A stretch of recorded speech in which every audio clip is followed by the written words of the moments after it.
Isaac Mugabe musuubuzi omukuukuutivu mu Town Council y'e Buwama ye yakubiddwa amasasi agamutiddewo ekiro ekyakesezza olwaleero ng'atuuka mu maka ge. Mu mmotoka yabaddemu ne mukyala we Florence Nakato ne mwannyina Dina n'abatuusa nga baseddekeze kigambibwa babadde bataano. Mukyala we yabadde atudde mu maaso naye nabadde ntudde eno emabega.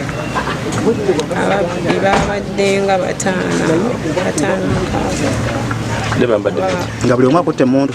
Buli omu yabadde akutte emmundu. N'abatuusa atubuulidde engeri gye baasasiddemu mukulu w'amasasi agamutiddewo. Twabadde twakayingira bwe tuti geeti nabadde nzigulawo nfulumu ne mpulira abantu abakoona ku mmotoka ne nziramu munda. Kati abo abantu ne batandika okukoona emmotoka. Baba n'agezaako okuvuga dde emabega. Kati bwe yazze emabega abakigulumu teyakoonyeeko twazze buzza ate mu maaso.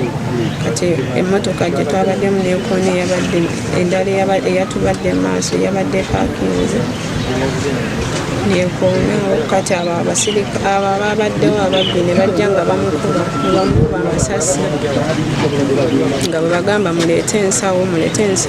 Ng'abatemu kye bajje bamalemu omusubi n'omutitimbe gw'ensimbi, Isaac yaddusiddwa ku ddwaliro li Doctors Medical Center gye baakabatemedde nti yabadde assizza ogw'enkomerero. Ate omukyala essasi gwe lyakosezza ye yaweereddwa obujjanjabi ku Medlife Medical Clinic ng'obulwaliro bwombi buli mu kabuga kano ak'e Buwama. Nasembyeyo okwawukana naye essaawa ng'emu nga tuva ku ttaka eruwunga.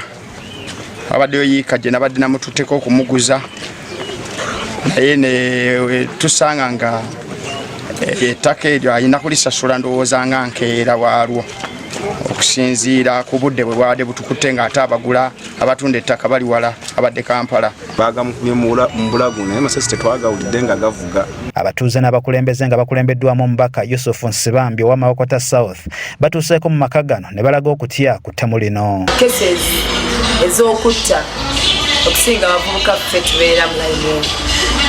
Mbasaba tuyiye akalimu ne bwe kaba kabi naye nga kakuwa ekikulu kaba kajja kuwa emirembe mu mutima olya essente yo etaliimu maziga. Bwe mabega kawera bajja ne bamubbamuko waneeno obadde wayise wiiki ng'emu. Naffe tusaba kimu poliisi ekola ogwayo enoonyereze nnyo erabike ng'abantu ababutufu bafunika kubanga abantu abo singa bagenda beeyongera we batyo bajja kifuulira ddala nti kye balina okukozesa.